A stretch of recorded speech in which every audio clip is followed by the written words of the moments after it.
Hi, I'm Mike. And I'm Joe. And you're listening to How Many Fingers Am I Holding Up, the podcast. And this week, we're reviewing Hail Caesar. It too, Coen Brothers? It too?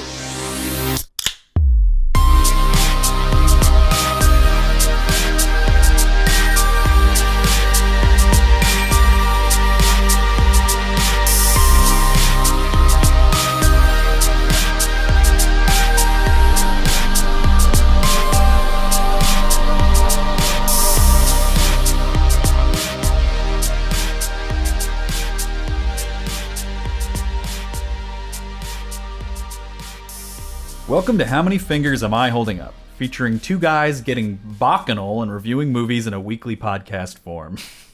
Bacchanal. Yes, bacchanal, as Joe has affectionately termed it. So where exactly does that come from? So it means characterized by or given to drunken revelry, riotously drunken also, and it comes from Bacchus in either Greek or Roman mythology was the god of wine. Okay. And partying and orgies and stuff like that. Very appropriate. So that's what we're going to get into tonight. It is. It Some certainly riotous is. bacchanal drinking. So this week we're drinking Town Branch Bourbon, and this is a selection by Mike. Yes, I wanted to get into something harder for once and get away from the beer so we don't run out of those. Yeah. And I like bourbon a lot. Because we're going to run out of beers sometime soon. There's no one's making beers anymore. Well, that's it. That's the last beer. What do you think? What do you think of this? This is good, though. I don't know. It's that thing where Are you a bourbon guy at all? Do you drink like... What is the difference between bourbon and whiskey and bourbon scotch? They're all different places, I guess, or? Bourbon has to be made in Kentucky. I Okay. think there are some like differences in, I guess, some of the practices they do. Maybe like the wood they use for the barrels and stuff. Right. So it does have like kind of a sweeter taste, I think. Yeah, no, I whiskey. picked up on that. When I smelled it, I was like, yeah, is this kind of sweet? Yeah. And you were like, yeah, there's... And then Scotch is technically still whiskey, but it has to be made in Scotland. Yeah. But then there are, like, Scott uses a lot of, like, has a very, like, peaty flavor. So there's definitely differences in the flavor. But Okay. It's mainly, like, you can't call something a Scotch unless it's barreled in Scotland. And you can't call something a bourbon. Right. Although they do have, like, other... like, you know, like an Alabama bourbon or stuff like that. But I think purists probably wouldn't call that a bourbon. Yeah. I mean, definitely just from this taste. I my can first almost time- place it as a bourbon. Yeah. This is my first time having this brand, though. I just saw it. And it was in one of the cheaper sections, but it's got a nice bottle. And It is. It's a I think nice it's a nice taste. boxy It's like figure. It's kind of light for a bourbon. It really doesn't have too much of a burn. Right. Really, maybe This I has just had been too much of it by now. Drinking with Mike and Joe, our new podcast. Mike is pouring a little more. Well, it's a nice Nice audio. Yeah. We're getting loose, all right? I'm getting loose. We're getting loose. We got a couple more episodes we're doing tonight. This This is the first of many. 3, maybe 4. And I feel like we were Yeah, we were supposed to do this last time. pretty... What? Oh, yeah. So, yeah. For our last recording spree or bundle, we were supposed to do this at the end, and it was the scenario where with the scenario of the forgotten laptop and The legend of the forgotten laptop. and I think me and Mike just kind of looked at each other. We're like, "You want to do Hail Caesar next time?" It was like 4 a.m. at that point too. My new neighbors You'll were probably loving hear me. it in the episode a couple weeks, or I guess it'll be last week when this comes out, the 13 hours episode. Yeah, and Our voices are just so tired by the end of that. And I was about to say and I'm sure we'll hit this up. We'll hit up this topic with the I was just what did we end up calling it? The Oscar pregame. This is, I mean, I feel like we didn't get into it in the 13 hours, but this is we're getting into 2016 movies now. Yeah, we've moved on. Fuck 2015. It's 2016. It's been 2016 for like 2 months now. It's 2016. We're going to have more minorities at the Oscars this year. We are. We're going to get it right this year. We're going to do it right. So you want to jump into the IMDb? IMDb description. So I did a thing here because Okay. I think the IMDb description... We just read it, yeah. I think it's accurate for what happens in the movie. It's actually, yeah, but... It is. All right, so the IMDb description is, a Hollywood fixer in the 1950s works to keep the studio stars in line. Good description, nice, neat. Right. But if you watch the theatrical trailer that we saw like a million times, because they definitely. they marketed this movie really well, and it was before just like, it's been out for months, the trailer. They make it seem like it's like Ocean's 11 or something like that, and it's not like that at all. So if you had watched the trailer, as Joe and I have so many times, this is what you thought the movie was going to be. A Hollywood studio executive in the 1950s assembles a team of actors and directors to track down and rescue the kidnapped star of the studio's biggest upcoming release, Hail Caesar. That is not the plot at all. That's not the plot. And that's what the trailer makes it seem like. It's like somebody might have wrote this and then somebody cut the trailer according to that. It is not that at all. And you can tell like they deliberately dupe you in the trailer. Like they do. They make you, there's characters that never talk in the actual movie, but they make it seem like in the trailer, like they're all conspiring together to get this guy back. Which is not the case. Maybe that would have been a more interesting movie. Who's to say? But yeah, there's definitely a disconnect between what actually happens in the movie and the trailer. Right. But you got Joe notes. I know you do. You talking about your notes? I mean, no, my notes or Joe notes? Man, I fudged that up. All right, yeah, Better. I have a little. So, Hail Caesar was both written and directed by the Coen brothers, Ethan and Joel Coen, who have directed Blood Simple, Raising Arizona, Miller's Crossing, This is a long list. Barton Fink, The Hudsucker Proxy, Fargo, The Big Lebowski, Oh Brother, Where Art Thou, The Man Who Wasn't There, Intolerable Cruelty, The Lady Killers, No Country for Old Men, Burn After Reading, A Serious Man, not men, there's just one man, True Grit, and Inside Llewyn Davis. My God, that's a record for the films. That's a record number for films. For Joe Notes. Yeah. And that's not even everything. I think they've also directed segments for 2 other films. Really? Just it was like there was like that one film that was like Je t'aime, that and they bring like a bunch of directors Steve Buscemi together. was in that, Yeah. I think like the only ones I haven't seen from that are Barton Fink, There's a lot. Miller's Crossing, and then I still haven't gotten a copy of Inside Llewyn Davis to watch yet. But I've seen most of the others and fucking loved most of the others too. I would say they're probably one of my favorite like filmmakers. Definitely. A lot of just their by like, earlier the body work of their work. is harder to get and harder to get into sometimes. The older work, or their older work. That's something I think that I'll get into later, just because it kind of because I feel like this film kind of wraps back around to like their older work. But just something completely off topic.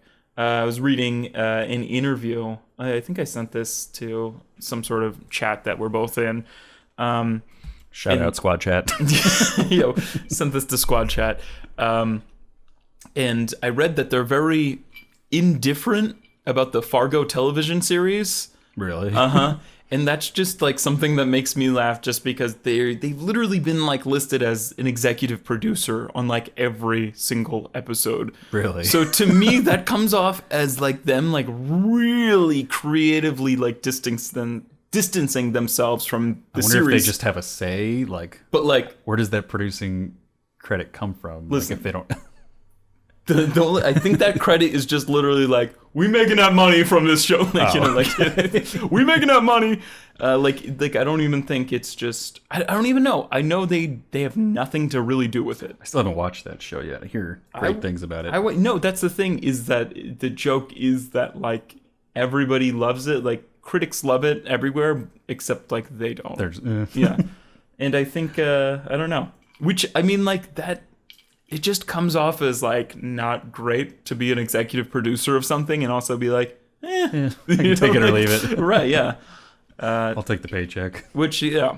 And again, I've only seen the pilot and I didn't like it, so it's kind of gloaty for me to finally like read that in an interview, that they're like, Such a weird. I was just so shocked that they were just making a TV show out of that. Like my first reaction was just like, why? Yeah, I know. Fargo was fine. Leave it. Like, if you think about it, that was like, looking at this list, that was like 15 films ago. Like, what do they really want to do with Fargo Although I think anymore? Fargo was probably one of their, I don't know, I think one of their more revered definitely. and respected films, especially from the older ones. The other ones are more like cult classics that we've grown to love, but I think Fargo was like just always good. Right. And that's another thing is, I don't know, that just like occurred to me. Like, we talked about Quentin Tarantino and how he's sort of a cult filmmaker, and the Coen brothers have kind of have a little bit of that same taste to them. Like, it's not like, yeah, it's the Coen brothers. Like, it's more like it's a new Coen brothers. They're not pretentious at all. And I think the thing that I always liked about them, it just seems like people have fun when they make movies, and a lot of it has to do with it being a recurring cast of Coen brothers regulars, right? Which there's a few in this one too. George Clooney is back again, right? And he called it the third of the Numbskull trilogy of Coen brothers movies. Yes. So I guess the first one is Oh Brother, Where Art Thou? Mm-hmm. And the second one would be Intolerable Cruelty. I don't know why he doesn't include Burn After Reading in that. That's what I was about to say. Because he's in that, yeah. and he plays a numbskull in that too. Because Intolerable Cruelty, he's like a sharp guy. He's like somebody that you like hire, and like he gets the job done. Where Burn After Reading, he's just kind of like he's building like a sex machine in the basement. It's dumb. Literally, that's in my notes. Like, I was about to be like, did you also notice like the Coen brothers are always casting George Clooney as like a dumb guy? Yeah. And I think he was actually the one that came up with that term, though, the Numbskull trilogy. And I think he likes working with the Coen brothers because they keep putting him in that role, but I honestly don't think he's good at it at all. He seems like, I feel like he has two go-tos when he's like go-to moves when he's like playing this character, and he kind of like furrows his brow. And then, like, at other times, he'll, like, babble on about something, like, he doesn't know about, kind of. Yeah. And, like, that's about it. Like, that's how he plays, like, a dumb guy. It's not terribly inventive, but I think it works. I mean, I think it's worked in other films. Like, I really love Burn After Reading, and I think that's one of their more... Oh Brother, Where Art Thou is, like, definitely. on, like, all cylinders. Some of the other alumni, Josh Brolin, he was also in No Country for Old Men. Tilda Swinton, she was in Burn After Reading. Frances McDormand from Fargo, as we mentioned before. Mm-hmm. I think she was in something. Oh, she's also in Burn After Reading too. And then Roger Deakins, behind the camera. They've collaborated with him before. Right. And Carter Burwell for the music. Right, yeah. And then some new cast in this one as well, which I think they all fit pretty well into the Coen brothers mold. I have no idea how to pronounce this guy's name. Alden Ehrenreich. Yeah. I was trying to figure out a few minutes ago. I haven't heard anyone pronounce it yet either, so I literally have no idea. Yeah, that's a hard one to pronounce. Channing Tatum, Jonah Hill, Scarlett Johansson, Ralph Fiennes.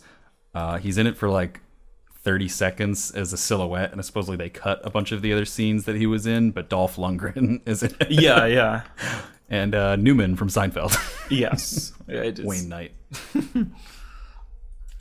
Oh, God. All right. Any more Joe notes, or are we jumping into the plot? No, Joe notes were pretty limited. It's the Coen brothers are pretty all-encompassing, so it's hard to really, like, go into, like, here's some fun facts about the Coen brothers. Yeah. Like, they've been doing this for a very long time. They made a lot of movies. Yeah. They're all good. Yeah. They use a lot of people. So I guess to try and describe what the actual plot ends up being, which is like, it's like a period comedy. It's like 1950s old Hollywood. Yeah, it's kind of like an homage to like the golden age of Hollywood, but like post-war Hollywood. Right. So it basically follows Eddie Mannix, played by Josh Brolin, who is a studio executive who's like morally conflicted about the smallest of imperfections, like not being able to quit smoking or lying to his wife about something. He's constantly going to confession too many times. They have that in the trailer. Like it's really too often. Right. And he's trying to juggle just a myriad of problems that are plaguing the studio, which is Capitol Pictures.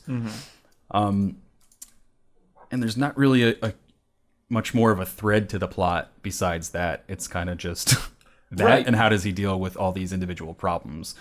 Which is why we brought up that thing before about the trailer, because the trailer makes it seem like it's this like not a heist, but like this Ocean's 11 type movie where they're, we got to assemble this ragtag team of actors and directors, Right, to, yeah. kind of like an Argo type deal, like an Exactly. inside Hollywood type thing where they're trying to track down this kidnapped guy, and that really just ends up being one of the struggles that he's dealing with as, being a fixer for the studio. Right. Some of the others being there's singing Western star Hobie Doyle, which is probably one of the better parts of the movie. Right. He's been cast in a period drama directed by Lawrence Lawrence in order to rebrand himself, but he struggles with the part. You got family star Dina Moran is pregnant out of wedlock, but they need to keep that out of the gossip papers and figure out what to do with the baby when she does give birth. He's also being tempted by job offers from Lockheed Martin, just to be like a manager type guy over there. And then obviously the big one is Baird Whitlock has been drugged, kidnapped, and held for $100,000 ransom by a communist cell of Hollywood screenwriters. And that's like sort of where I want to go into with not to deviate from our getting into the non-plot, but the early Coen Brothers films, it was harder for me to get into those like a lot of the time because I always felt like not a lot was happening, like thematically or story-wise. It was just like fodder for film. It's just like more like overfamiliar tropes and just kind of like, but in like an outlandish context. But within the past decade, they've really kind of distanced themselves from like that sort of filmmaking, with films like Best Picture winner No Country for Old Men, A Serious Man, which I really liked, and the last film that they did, maybe the most underrated Coen Brothers movie of all time, Inside Llewyn Davis. These were like serious stories with just like tremendous themes.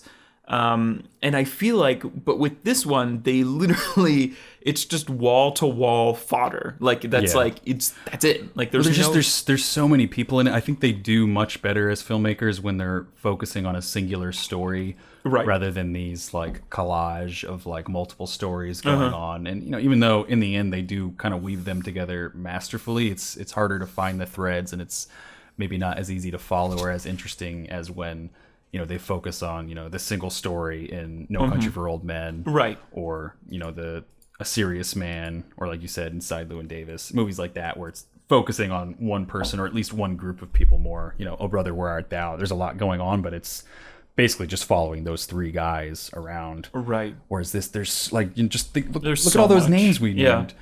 George Clooney, Josh Brolin, Tilda Swinton, Frances McDormand, Alden Ehrenreich, Channing Tatum, Jonah Hill, Scarlett Johansson, Ralph Fiennes, Dolph Lundgren, and that's not even like, and they all have not like their, naming like the small guys Right. who I don't know their name that have been in Coen Brothers before, and were in this movie too. and they practically almost all have like their own storyline going. Yeah. Like it's Which is the point of the movie, and obviously Eddie Mannix is the thing Right. that's sort of tying it all together.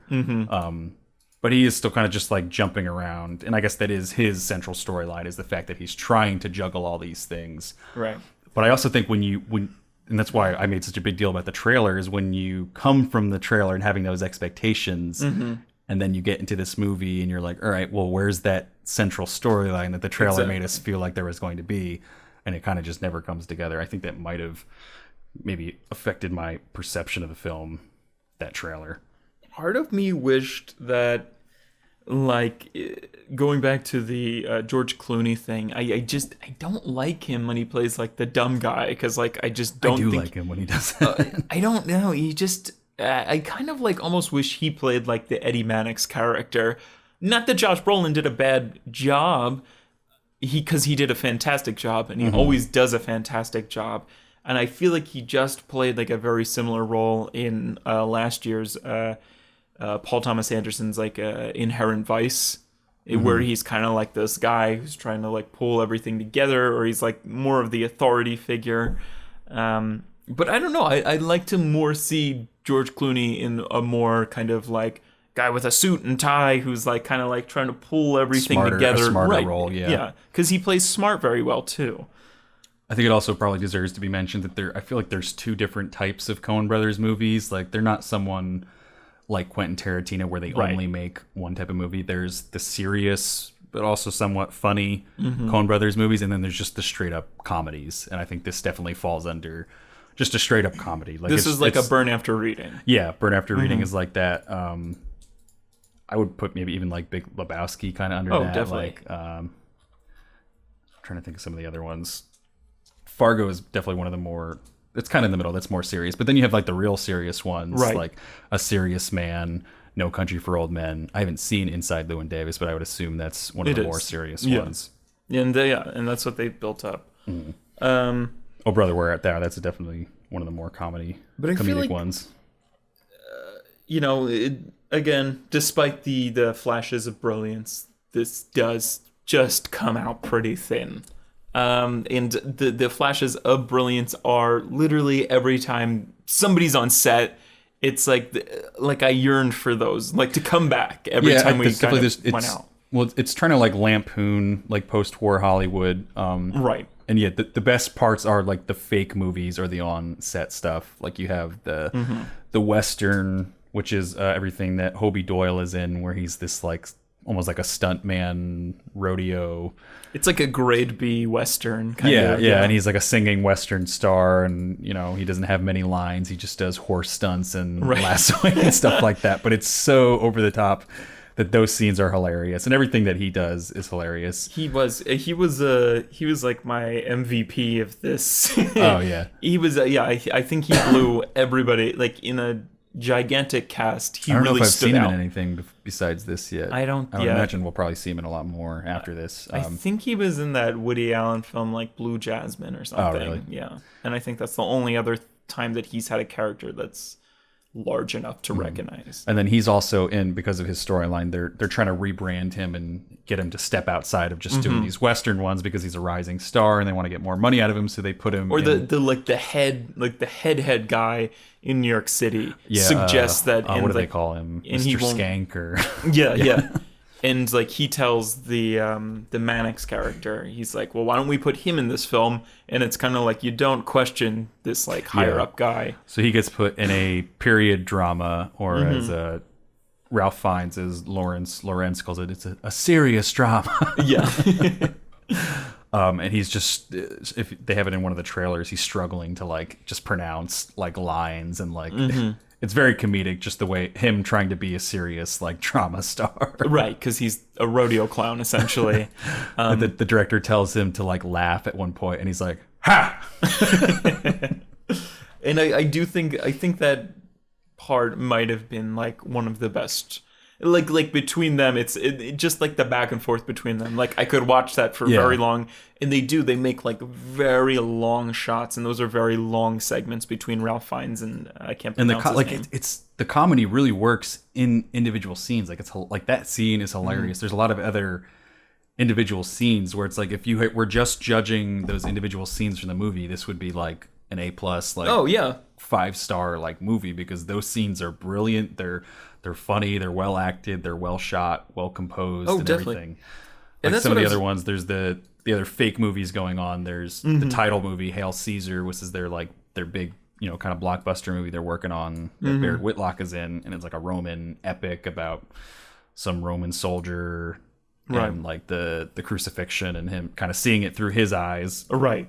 There's a very funny scene where they're kind of like doing like a focus group of like religious leaders. So there's like a Protestant priest, a Catholic priest, a rabbi, and some other type of religious leader, and he's kind of asking for their religious opinion on stuff, and they're like, well, I didn't really believe when he jumped off the train or jumped off the horse at that one point. Like they're kind of just judging it as like movie critics, and then they get into some religious debate, and it's an hilarious scene. It's a beautiful scene on its own. But then there's just so many of these scenes thrown together that are beautiful on their own, but they don't really make the great mosaic that I think maybe the Coen brothers were hoping it would make. Yeah. But individually, they're so great. There's also another classic scene is Channing Tatum plays like a musical theater. It's like a soft on shoe film, sailor tap dancer, musical, and what's the song he sings? Ain't no dames or no dames or something. Yeah. I don't about going off to war and there's not any girls, and it's just this really elongated, really well performed tap dance musical number that Channing Tatum heads up, and that's a great scene there, but it doesn't really end up serving the greater picture in the end. And everything, especially that on the sets, is fantastic. At times, I was kind of secretly hoping that this film would like turn into like a musical. Like I feel like the Coen brothers could like really teach like, you know, people like big people like you know, Baz Luhrmann or something, like about how to properly like shoot like you know, like a dance number or musical. I mean, music always plays a huge part in their movies definitely too, but like the way they would film it and cut it and everything, it was just so like crisp, and I've never seen that in a movie like that before. It was definitely they're at the top of their game with that. And then I guess that's why I was secretly hoping like it was going to be some sort of musical, like kind of, yeah, you kind of wanted it to stick on. You would fall in love with these fake movies that they're doing, and you would want to see more of it or to have it stick longer on it. Right. But then it would just move on to something else. Right. Because those fake movies were more interesting than the actual narrative. Oh yeah. And a review I read put it that like you can see that the Coen brothers had the most fun when they were working on these fake movies, and it's almost like that's kind of why they made this movie, was just to almost parody like all the different types of movies that were coming out in post-war Hollywood. Right. Which was, you know, it was like the studio systems kind of breaking down at that point. A lot of people have said, and then the idea, and they bring it up obviously, of communism being this, like, you know, the red threat and the red scare going on at that time. Right, yeah. A big theme in post-war Hollywood. Yeah. It was like post-war escapist sort of genres, and then, and it's like, meanwhile, during this time, you know, television wasn't as prevalent yet. They joke about that a lot, and then, but like also, you know, it is escapist sort of films because the Cold War and the Red Scare is going on, and so it was fun to view that, you know, more lighthearted, they go into more Red Scare stuff, but I don't even know how to get into that though. Well, just to get out of the way, the other fake film that is in it is I don't know what it's called or even really how to categorize it. The Water Ballet? That would be a good way to categorize it. Yeah, I just put swimming. Swimming. Which is with Dina Moran. That's the family star played by Scarlett Johansson. Which, that's not really a funny scene, and I don't know if they were really parodying anything with that scene as much as it was just an homage, that was a beautifully shot scene. It was great. It's really like this over the camera shot of these like beautiful, like synchronized swimming, dancing going on. And everything just looked great, and there was great like score going on at that point too. I could have watched that for like a half hour. Yeah, no, definitely. That's the thing, like any of these movies, it could have been a movie based around a studio just making one of these movies and stuck around it, and it would have been really, really cool. Yeah, no, like I would have loved to see. Yeah, exactly. Like the Coen brothers make one of these movies kind of like The Artist or something, you know? I wish the Coen brothers would kind of. I wouldn't have mind like a huge risk from the Coen brothers to actually make a musical or to actually make one of these just sort of lost and forgotten movie genres. Whether it's, I mean, like biblical epics, we still sort of have those. I mean, a soft shoe sailor musical, water ballet, grade B Western, we kind of still have those, or like, you know, just drawing room romance, like any of those. I would have loved to see the Coen brothers just really fully commit to one of those. That's a little more, I mean, out of their wheelhouse. I feel not out of their wheelhouse, but it just doesn't seem like something they would do. I don't think they like to focus on something. It's almost too small of a scale for the Coen brothers, like, you know, because even when they focus on one character, it's still, there's so much that happens. And they have so many scenes in mind where I think that would just be too focused and too small for the Coen brothers. It would never happen. But yeah, I was very conflicted when I came out of the theater for this movie. Same. Just because I love the Coen brothers so much, I was so excited for this movie, and I was let down, I think, as a whole by the movie, but there were so many good things about it even so. Right. Like it's like one of the best worst movies I've ever seen. No, I remember you said that, and that's stuck in my mind. You're like, I don't know whether this is one of the best worst movies or worst best movies I've ever seen, and it rings very true. Like it's really hard to point out what's not really working about it, and I don't know if it's just because I had different expectations because of the trailer, where I literally thought it was going to be a completely different kind of movie. Right? Yeah. And I wonder if I would have felt better about it had I gone into it knowing that it was just going to be Eddie Mannix kind of being a fixer and handling studio problems as opposed to I don't know handling if the trailer, one problem. But like it's fucking beautifully shot by Roger Deakins. Like there's just like absolutely like stunning scenes. Like the swimming scene we mentioned, the submarine scene, which we'll maybe talk about later with the plot, is beautiful. And then in that fake movie for the Roman epic Hail Caesar, there's a crucifixion scene that's like absolutely gorgeous. Yeah, that is great. And then the one scene, I can't remember if it's Eddie Mannix or if it's George Clooney's character, Baird Whitlock, that's walking up to the crosses on set. I think it's Eddie Mannix. Yeah, I think it's Eddie Mannix. And that was just like it's basically just the silhouettes of these like crosses with like the big studio backdrop of just like a sunset like behind it. It was it's the Coen brothers being able to use a larger scale budget. Yeah. This had to have been one of their largest budgets because, I mean, even just based on the actors, like all of these actors could be like first billed somewhere. Yeah. And not only that, but the very large set pieces. And I mean, probably the professionals that they have to bring in here, and that is another thing. It was reminiscent of it was ironic because, like, they're shooting it and they can cut it and they can cut it however they want, the Coen brothers obviously, but they're displaying how back then they had to just do that like single take, and like nobody makes any like mistakes or anything. And that was amazing because they used a lot of like very long takes just to show. Yeah, they definitely capture very well that post-war Hollywood. Oh, definitely. And just that studio system feeling of everyone, even the actors, working for the studio. All that's captured very well. But yeah, like I said, there was these beautiful individual scenes, but it was kind of patched together onto this thin plot. Right. Like there's not a whole lot of progression that happens with Eddie Mannix's character. Right. Like, I think the main thing, obviously he's juggling everything, but then he's deciding, do I really want to do this anymore? It's a lot of work, and I've got this great job offer coming from Lockheed Martin, where I wouldn't be dealing with this nonsense all the time. And I just feel like there's not a whole lot of like character progression that really comes out of that. There isn't. I mean, I don't know if we want to do any sort of like spoiler alert, but we're at like 28 minutes. Why not? Yeah. Fuck you, spoilers. Yeah. Well, I mean, it's just. I mean, we were talking about like just like with the How Many Fingers podcast, and it's like.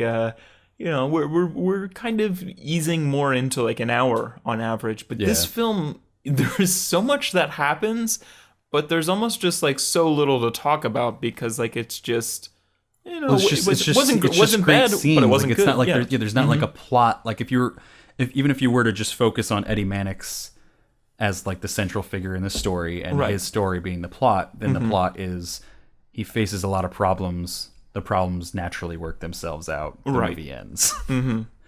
Which, and it's like it's enjoyable. I had fun. Like I was laughing the entire time. Literally laughing out loud at a lot of the scenes. Like, and that's why I'm still just not sure what to think of it, because I know in my mind it wasn't a great movie, and it's definitely not a great Coen Brothers movie.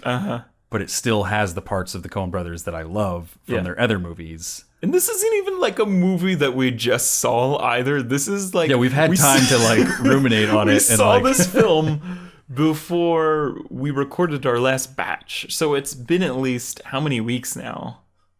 It hasn't been that many weeks. But I don't know if it's been a full month, but close to it. Right. It's really, I was like, maybe the more this ferments like in my brain, the more I'll generate some sort of like opinion that leans one way or another. And I'm really kind of just like, it wasn't good and it wasn't bad. kind of Yeah, thing. and I And don't there's know not- if I would even like if someone was like, "Oh, should I go see Hail Caesar?" Right. I don't know if I would recommend it or not. I probably wouldn't, because I think there are they've made so many films. There are Coen brother films that I would recommend over another. Yeah. This definitely falls. They pretty don't hit low all the time. on the Coen brothers. But that's the thing. Like there's some scenes that I'm like, this is like the funniest Coen brothers thing I've seen before. Or there's some scenes that I thought were like the most beautifully shot Coen brothers scenes I've ever seen. But it's just attached to this like thin plot that like it's hard to care about. It's hard to relate to Eddie Mannix, and like it's a comedy, so I guess it doesn't necessarily have to. Right. But we've seen them have great character progression, or at least an interesting storyline with zany, outrageous comedies like Oh Brother, Where Art Thou? Like, Right. Yeah. there's a clear, maybe not as much of a progression, but still a plot that you can follow, from point to point with George Clooney's character in that. Whereas there's things that happen, but it doesn't necessarily feel tied together. And when it is tied together, it's more like coincidence that it's tied together rather than some plot that we're following. Right. But I mean, if we want to advance the plot a little further, what was I gonna say for this spoiler? No idea. Now I completely lost track. It doesn't even matter. I mean, I guess it's not even that big of nothing's really a spoiler because the plot doesn't really, There's no big twist. Yeah. But he doesn't take the Lockheed Position. job offer. Yeah. And he would as opposed to Eddie Mannix really, he's just appears to work every hour of the day through the night, following like these troublesome actors like Night Lives, and then getting everybody to set like during the day, and then taking phone calls in the morning. It seems to be a very stressful job. Yeah. And it seems to just be affecting him, his family, his well-being, on every front. And this Lockheed seems like a great way out. But I think at some point there is something that's like, I don't know. He says something with the priest that's like, it's not exactly like, nothing easy is worth doing or something along the lines of that. It's kind of like he says, like, Father, I feel like I'm meant to do this. And like, it's not even that he likes it, but that this is just like what he's been put on earth to do. And I think that ties in very nicely, again, when he is walking around the sort of like Christ crucifixion like scene when nobody else is there, and he sees the crosses, and he's obviously a religious fella. I think that's definitely when he's kind of having his like realization that this is what he's meant to do, and also kind of what he wants to do. Like I think he sort of realizes that he kind of enjoys this kind of work in some way. And the Coen brothers love like messing with like the inside of somebody's mind, and like in how religion is affecting them and their career and their family and everything. You can definitely draw some serious parallels between this and A Serious Man, except A Serious Man actually follows a story, and like but you can draw comparisons between. Like I think if I were the Coen brothers and someone was kind of asking me to defend this script and like, well, where's the progression? That's what I would go to is, well, there's the studio man and he's really bothered by all the stuff he's required to do for work and how hard he has to work and all this nonsense. But then in the end, he realizes it's all worth it. But I don't think that's necessarily shown in the film. Right. Like stuff kind of just ends up working itself out, and you don't really see how that benefits Eddie Mannix or where the reward or where he would really find any satisfaction in his job. Right, yeah. He kind of they put a scene in there where he walks up to this crucifix and has this moment of self-reflection, and then he's, determined to stay at this job and make it work. But it doesn't really feel like a logical progression as much as just, all right, let's put the change of heart here to kind of close out the film. But I mean, if we want to propel the plot a little further, George Clooney's character, Baird Whitlock, is kidnapped by Newman, and Newman's Newman, who's an extra on Newman, who is an extra on Hail Caesar. the biblical epic Hail Caesar. I think they essentially knock him out with chloroform or something, and then drag him like a goblet that he drinks. Oh yeah, which is that's a funny right. scene too. Yeah, and they follow him back to his trailer where he inevitably passes out, and then they carry him to like what presumably is like some house in like Malibu or something. And there he wakes up, and he walks in a room, and there's a bunch of men in there, and most of them are like screenplay writers. Yeah, they're mainly screenwriters. And screenwriters, and again, they also are heavily influenced by communism. Mm-hmm. And they're kind of like all talking about how they're slipping communism into it. There's also they're also like kidnapping him for some sort of reward, like ransom, $100,000. I don't think they're secretly communist. They seem to mostly still be working in the industry because they talk about like the injustices of the Hollywood industry, and they actually end up convincing Baird Whitlock to be on their side about it. Like, I put all these hours in, but then the studios are the ones that make all the money. Exactly. Right. Yeah. Which is a funny scene when he. Well, let's follow up. I don't want to jump too far ahead. No, you can do whatever you want. Well, because whatever I want. It's hard to talk about this plot because it's all over the place, and it doesn't make sense. Like in a sense, how we would talk about it. Yeah, and it's trying to juggle all these different sort of storylines going on. Mm-hmm. Maybe the best way is to just go storyline by storyline. Like for like equal, because they're all kind of like separate, right? Yeah. So like Hobie Doyle, he gets cast in the Lawrence movie, doesn't do so well. I guess he kind of gets tied into the other plot, so maybe we. It's so all over the place, this movie. Dina Moran is pregnant out of wedlock. So Eddie Mannix has a brilliant idea of. When the child is born, give it up for adoption. Right. And they have this guy, Jonah Hill, who basically just does this whatever. guy, Jonah Hill. Hey, I'm Jonah Hill. How you doing? Jonah Hill. His character's name is. But for the studio, he kind of he's their legal guy in terms of if they need someone to do something on paper or put his name somewhere, he'll do it. So he's going to adopt Dina Moran's son or daughter whenever it's born. Mm-hmm. And then she's going to adopt it back after that and make it look like it was just a straight adoption. It wasn't actually biologically that she's not like an unwed mother. Yeah. Mm-hmm. And then that ends up just working out because when she meets Jonah Hill, I guess we find out later that they fall in love and they're actually just going to get married and raise the kid themselves. Which is such a goofy storyline that like you don't even see happen. I mean, she's not even really like she's kind of just like a throwaway, storyline in this plot. Just another thing for Eddie Mannix to deal with pretty much. Right. And then the Lockheed Martin thing, like we already said, he ends up turning that down. Mm-hmm. And then Baird Whitlock, he's kidnapped. He's at this place. And then going back to Hobie Doyle, there's a scene where Eddie Mannix calls Hobie Doyle into his office to talk about something else, but then he ends up confiding in Hobie Doyle about this situation going on. Right, he's having like a cumbersome time with a suitcase filled with like money. Yeah, he literally can't get the suitcase closed around $100,000. Mm-hmm. So Hobie Doyle's like, "Well, here, take my belt." Yeah, and he ties his specific belt around the suitcase.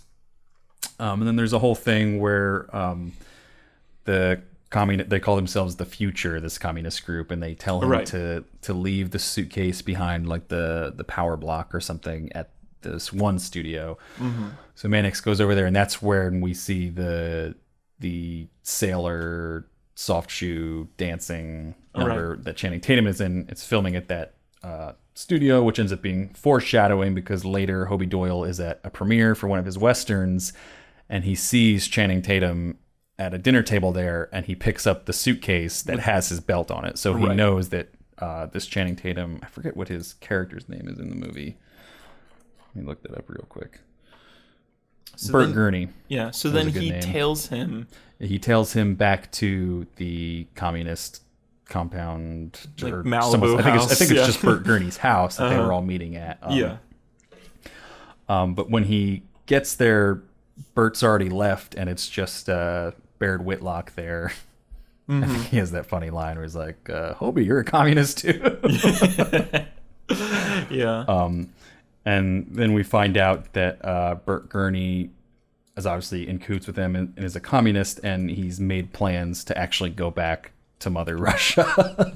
Right. So it gets a little ridiculous at that point. And a beautifully shot scene though, where they're all rowing him out, and they're kind of mimicking that like George Washington crossing the Rubicon painting. Right. But he's standing there and he's holding this like little like lap dog instead of whatever George Washington's holding in that painting. And they're rowing him out, and literally a communist Russian sub emerges from the water, and we see Dolph Lundgren's silhouette. I really kind of want to see what his other scenes would have been if they hadn't cut those, because that's a really interesting cameo. Yeah, for especially because that kind of came out of left field. Yeah. Because it was all of a sudden we see, what's his name? Channing Tatum. We don't know anything about his character. Yeah, we've only seen him act in one scene. Right. We've only seen him on set. Yeah, and like soft shoe dancer. Soft shoe dancer. Yeah. The soft shoe, sailor musical. Soft shell crab. And he's never really it's never really behind the scenes. They're always like shooting kind of. And that's the only time we've ever seen him. And then we just see him in this restaurant, and we see him from afar, so we don't hear his voice or anything. And then, when Hobie tails him back to the house, he just sees George Clooney in there, and he's like, all the boys went down to the beach. And it's like, really, they're rowing him out to the sub. And it's like, you don't really, like, if they had... You don't really have a chance to see it coming. Yeah, no, you don't see it coming. So if they had other scenes with Lundgren, they obviously had some sort of just plot line that they cut out, and that still was the ending. Him calling Bert Gurney or something. Exactly, yeah. Arranging for that pickup. So... And again, it's a hilarious scene going on. Like, it's one of the better scenes in the movie. They row out to this sub. But it seems like it would have been like a better payoff if we saw something before that. Yeah. But individually, everything definitely is great in this movie. You just can't, it needed more around it that would have supported that scene on its own. He's trying to get on the sub, and he's got his lapdog in his hand as he's climbing up the sub. And the communist group is like, oh, well, we have a gift for you, and they want to give him the $100,000 that they got as ransom. So they toss it, and he ends up. Or do they toss the dog? No, they're tossing the suitcase. Yeah, he's got the dog in his hand, and maybe the dog jumps or something, and he doesn't want to.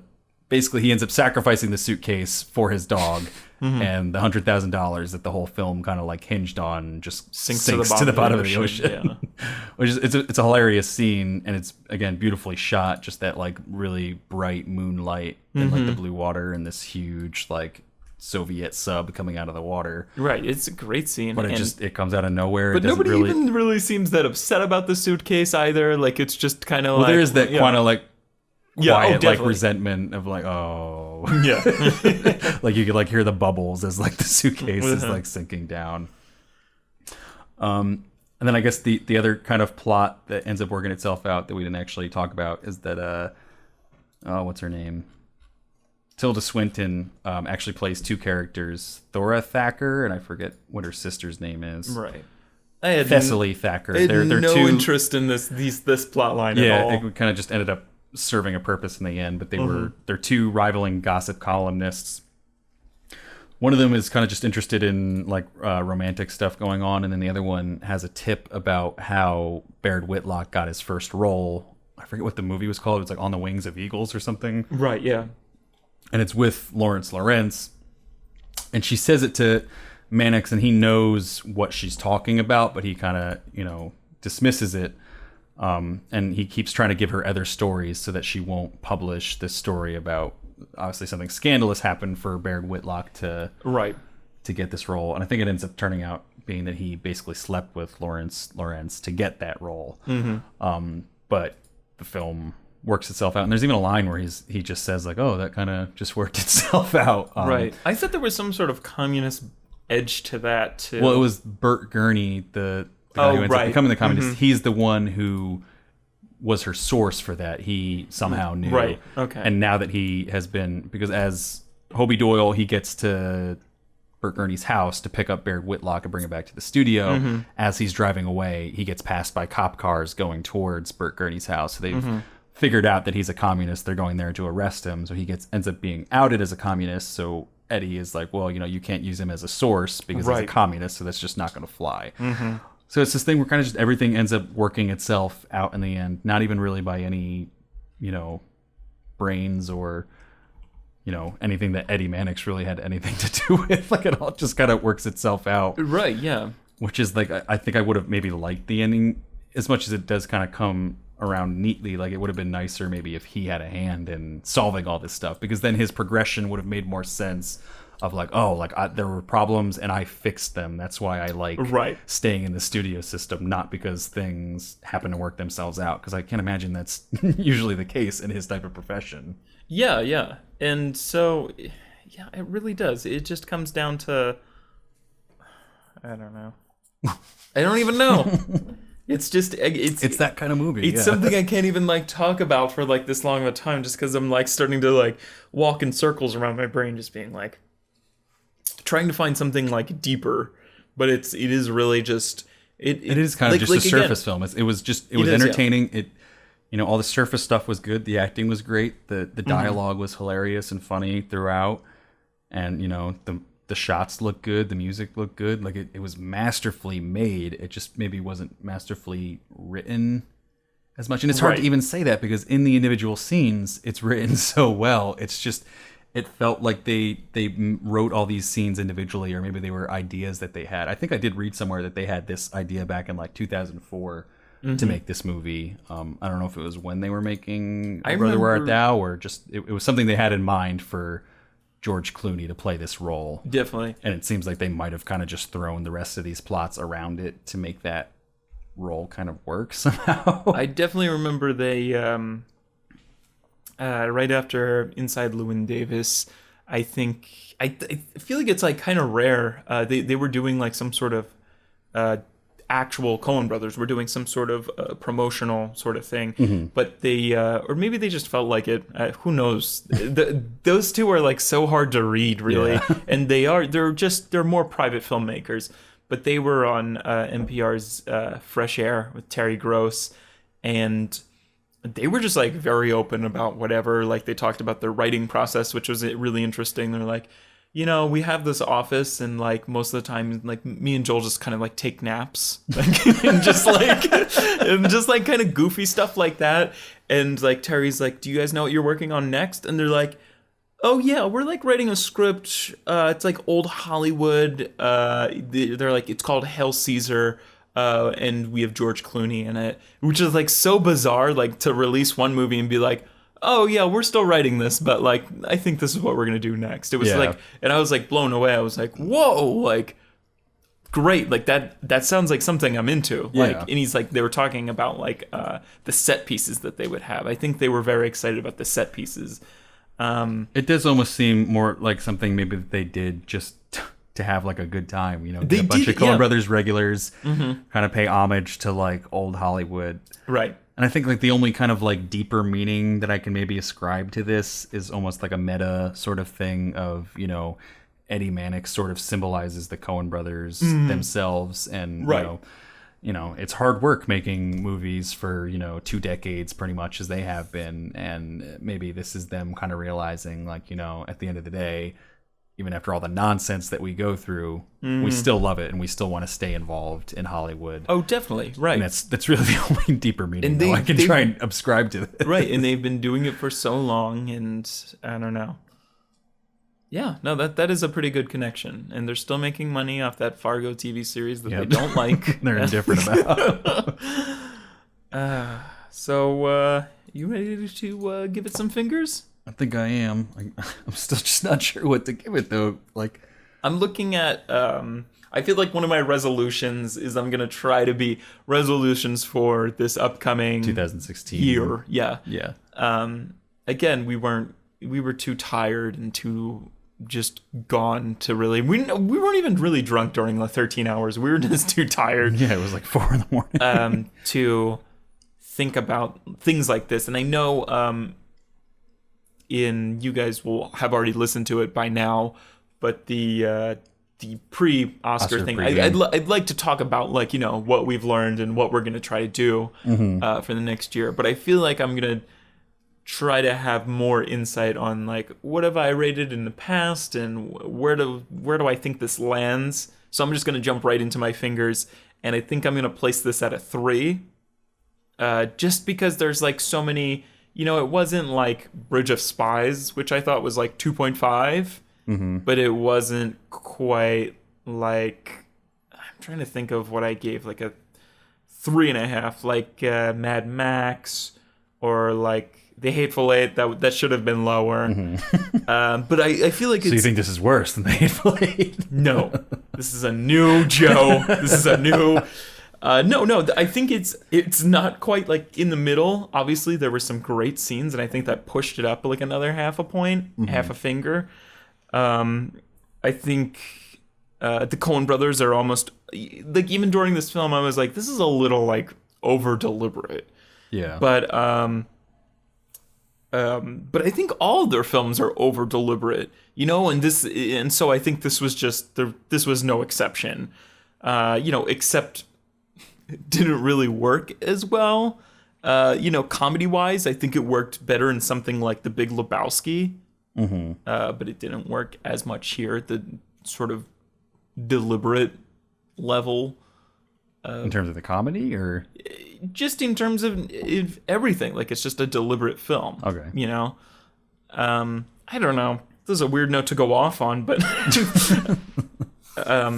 but yeah, no. I think I'm 3 fingers, which is such a surprise. Like, it was kind of a downtrodden moment to sort of like walk out of that theater and be like, well, that was the new Coen Brothers movie. Not that it was bad, but it was just like, yeah, I feel like we really came into the Coen Brothers in their like golden, like we really got into them like in college around like No Country kind of. Yeah, I mean, I think some people would probably consider like their early stuff golden stuff, but I think you and I have definitely been of the belief that they've kind of gotten better as they've gone along. Right. And I would consider like No Country for Old Men, Burn After Reading, A Serious Man. Haven't seen Inside Llewyn Davis yet, but I hear it's great. It is.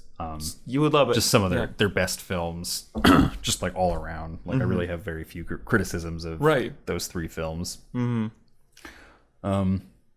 Yeah, I'm still not sure what I'm going to rate this, so I'm just going to keep talking until I come into a rating in my head. Right. Yeah, I wonder, like, what made them want to... I mean, like, obviously, somebody like the Coen brothers has to be interested in, like, old Hollywood, but I'm just curious how they came about this idea. Just because, like, again, during that interview on Fresh Air, it was just, like, the most bizarre thing. They were like... you know, for like Inside Llewyn Davis, he's like, me and Joel always had like this scene written of just like some folk singer getting like beat the shit out of behind like a bar that like Bob Dylan's playing in, and they're like, you know, we really just expanded it from there. I was like, what? Like, that's how you guys write movies? Like, well, for I forget where I was reading this, but they were saying that when they had the idea for this, it was more just the idea of a big Roman. A fake Roman epic, biblical epic type movie starring George Clooney in that same kind of like numbskull role, which doesn't even, I mean, obviously it's one of the more driving elements of the story, but that fake movie, there's not a whole lot of it in terms of just percentage of the entire screen time. And like, that they have maybe 2 or 3, maybe 4 at most scenes from it, which is more than the other ones, but it's just, it's hard to see it coming from that kind of little seed. It did, because it doesn't seem to be the inspiration for the rest of the movie. But yeah, I'm still kind of stuck on what I said when we left the theater. I don't know if it's the best worst movie or the worst best movie. Right. Yeah. I've seen, just because the plot, in terms of, you know, being linear and something that you can follow and relate to, is lacking a lot.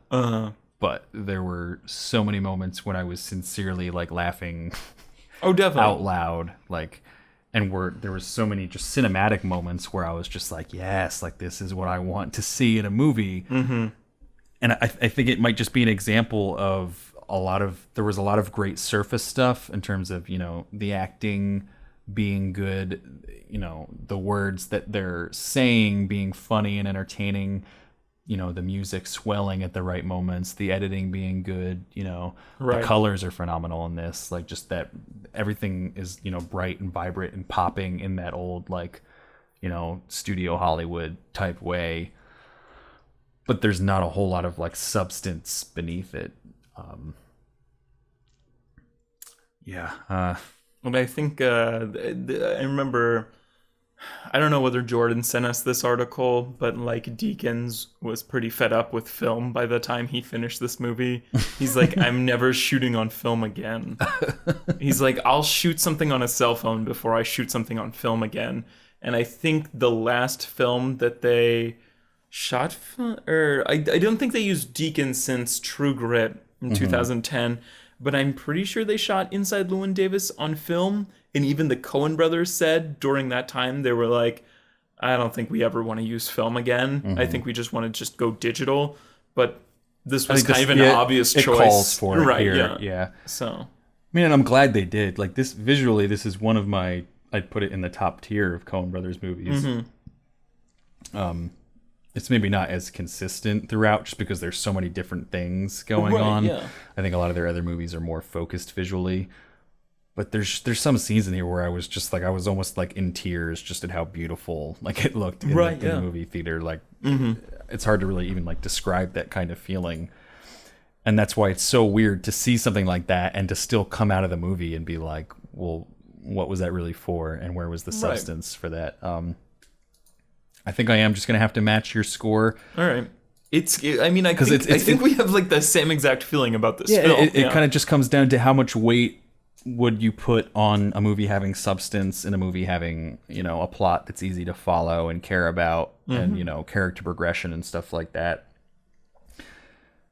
And it's just, I think maybe in another movie, I might have given it a lower score for not having those things, but it's like the things that it does have are so good. Like it looks so good.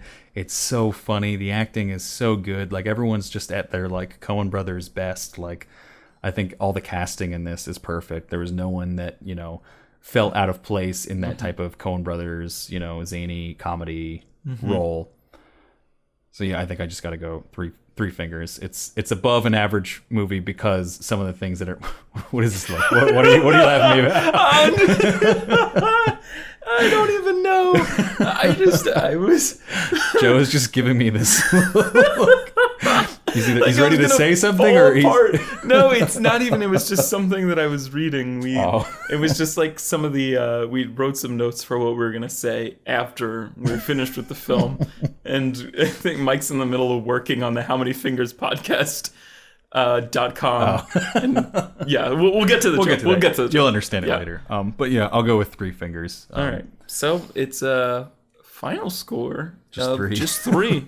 No nice need and easy. for No math here. Painful math. Yeah. Well, I think that's a pretty accurate reflection. It's very I can't imagine really. Now that I think about it and that I've come to that conclusion, I can't think about giving it a different score. Like 3.5. That's when you're starting to get into like, this is a good movie. 4 is definitely like an excellent movie, and then 4.5 and 5 is like Oscar nominated, top like 100 movies of all time for you. I think 3 is just it was an enjoyable experience on the whole, if not completely. I wonder what Rotten Tomatoes gave it. 82%. 45% of the audience liked it. A lot That's of pretty split. The critics' reviews that I read were very positive. Yeah. I think it was. I never saw anything I think it was that was Richard like Roper that I was reading that gave it like a glow. He might have given it 4 out of 4 stars. I think. And I think a lot of it, I think it was the type of it's a case of Hollywood loving Hollywood. It's an homage to one of the golden eras of Hollywood. I don't know if that's technically the golden era, but post-war Hollywood. Right. I wonder if. Do you think this is going to have any sort of Oscar presence? It came out so early. It came out in like anti-Oscar. I don't think so season. because I think there's so many. Like I don't see. This sounds like an Oscars movie though. Like this, like Hollywood yeah, loves because Hollywood does so much. love Hollywood. I mean, But I could see maybe I would at definitely Oscars. see Roger Deakins possibly Okay. getting Yeah, something. yeah. Because it's not even like typical Coen Brothers Roger Deakins filming in this. Like, because he has the opportunity to sort of, play with the different films that they're working on in this. And then, just these, big grandiose sets where you just don't have that opportunity in, a drama Right. or a comedy or, something where you're constrained by the plot. You could kind of be inventive with this and, think of these massive, Hollywood sound stages and whatnot that they could work on to make these beautiful scenes. I could see him getting something. I really couldn't see anything for writing. I doubt this would be a Best Picture nominee. Or any sort of like acting really either. Yeah, I mean, I can't see Josh Brolin's good, but I can't see him being in the top 5 for this Right, year no. after everything's said and done. And then all the other ones are so small in terms of supporting roles. Right. Then how do you even really, or do they spend enough time on screen? To And I even don't be think considered? comedies usually get enough consideration for the Academy don't. Awards. It's not- I could see a Golden Globe. I don't just even when think Burn because After they Reading they split the. did anything. Oscar. No, I don't. Yeah, I don't think the Academy Awards really take the Coen Brother comedies seriously as much as I think Hollywood in general loves Right. the Coen Brothers. But yeah, I would not predict this doing too well at the Oscars, or even really having a presence at all. All right. I would almost be. Well, I guess it would depend which category. If Roger Deakins got nominated, I would definitely Right. be rooting for that. But I think anything writing wise, directing wise, or Best Picture wise, I would probably I just think be against that. Yeah. I could see. I would maybe before some of the acting. It will depend what comes out in 2016. I didn't hate any of the roles at all. I loved a few of them. Right, and I don't know. I feel like the Coen Brothers don't really care about the Oscars anymore because they keep releasing them at these really like I think Yeah, the most inconvenient times for Oscar right, consideration. like Inside Llewyn Davis had like a 0 Oscar campaign. I don't think it was nominated for a single thing. I think it came out like the day after like Oscars stopped being Yeah. nominated or something. I mean, I think it's also like they won for No Country for Old Men, which was a story they didn't even come up with. It was based on a Cormac McCarthy novel. And that's not even like a typical Coen Brothers movie, like Right. at all. Like, No, that's the there's furthest thing no from it. music in the Yeah. score, which was intentional, but just a lot of other things about it are just it doesn't have that typical Coen Brothers humor. Although Right. the dialogue is very smart, so maybe that kind of left a bad taste in their mouth. Like, Right. you guys only reward our non-Coen Brothers-y stuff. You're right. All right. I guess to how many we've done a cool thing now where we've started sort of scripting our outro, so it's yeah. not just us jerking off for 30 seconds as we figure out how to sign out of this. because this is how many episodes into it now? This is going to be episode 18, It took us 18 episodes to learn how to do this. plus the establishing shot episodes. So just to close out of the actual review, that was How Many Fingers is giving both me, Mike, and the cumulative podcast. How Many Fingers is giving Hail Caesar 3 out of 5 fingers. And here's some more stuff. Here's that- some more stuff. So we're going to also be recording some more podcasts tonight. So we can tell you next week, tune in for our review of Deadpool. And then the week after that, you can tune in for our review of The Witch. The Witch. The Witch. And what Joe was laughing about before, I've had just a hell of a time trying to get. We started out on WordPress with a WordPress blog and domain. Nobody told me that WordPress.com is completely different from WordPress.org, so I've been trying to switch over. So if a couple weeks ago after this comes out, you weren't able to get on the website for a while, that's why. But now it should be totally switched, and maybe it'll look better by the time this comes out. But when we're recording this, howmanyfingerspodcast.com, it's a mess. Just because I haven't had time to really, work on the design. I kind of just had to transfer it over. But all of our social media links are on there, and we've now implemented the rating system into the website. So on each post, you can see what Joe and I gave it, what the cumulative score was, and at the bottom of each post, you should be able to see the top ratings so far, the most recent ratings and whatnot. So I think that's pretty cool. That's one of the obviously more definitely cooler parts of our podcast is just us giving stuff ratings, and now we can feature it in written form on the website. So check it out, howmanyfingerspodcast.com. And and that's a reference. I feel like if you haven't watched SNL in a little while, I think what was that? That was one of those first intros that they had. It wasn't one when he hosted, but it was they had Larry David on playing Bernie Sanders during like the BernieSanders.com. It's a mess. Go see BernieSanders.com. It's a mess. But you can also tweet at us at HMF podcast with any sort of drunk synonyms. God, please, guys, we don't get any of them ever from you guys. We really need that. And any sort of beer suggestions, or really just to talk, just to hang out. And you feel free to be creative with those drunk synonyms. Like, we want to hear the things that you guys are referring to getting drunk as, or just whatever comes to mind. You don't have to look up synonyms in a dictionary. Just we want the zany, suggestions and whatnot. Or you can literally just send us anything. I mean, I remember I read like notes that somebody sent me about the next week's episode, which will be in the past, the 13 hours. Yeah, 13 hours. Somebody was like, oh, this is like how it actually is in the military, or like any sort of movies you think we should see. I mean, I can't guarantee that we'll see them, but we'll definitely take that into account. Because, we are just trying to please the almighty viewer. It's for the people. It's for the people. So just talk to us. And then this is probably the biggest thing we're going to say. Definitely. And something we want to focus more on 2016. We could really use some ratings on iTunes or whatever podcast app you guys are using to listen to us. That'll really help us show up better in search results and, featured and related and whatnot. So, give us a big ol' 5 or 4 stars or 3 fingers or whatever you want to give us. And go ahead and write something. So in case other people do, people who haven't listened to our podcast before and they're really trying to make the decision of whether to listen to us or not, just be I want to invest an hour listening to these guys? Exactly. These 2 guys that I don't know, who don't know much about movies. Do I want to? You should be like, these guys know their movies. They still don't know a lot about movies, but you should listen. Yeah. So yeah. That's all our stuff. Howmanyfingerspodcast.com. It's a mess. HMF Podcast. Rate us on iTunes. Blah, blah, blah. And we're signing out now. So, all right. Signing out for How Many Fingers the Podcast. I'm Mike. I'm Joe. There's nothing. It's still not better. Oh, man. That's it.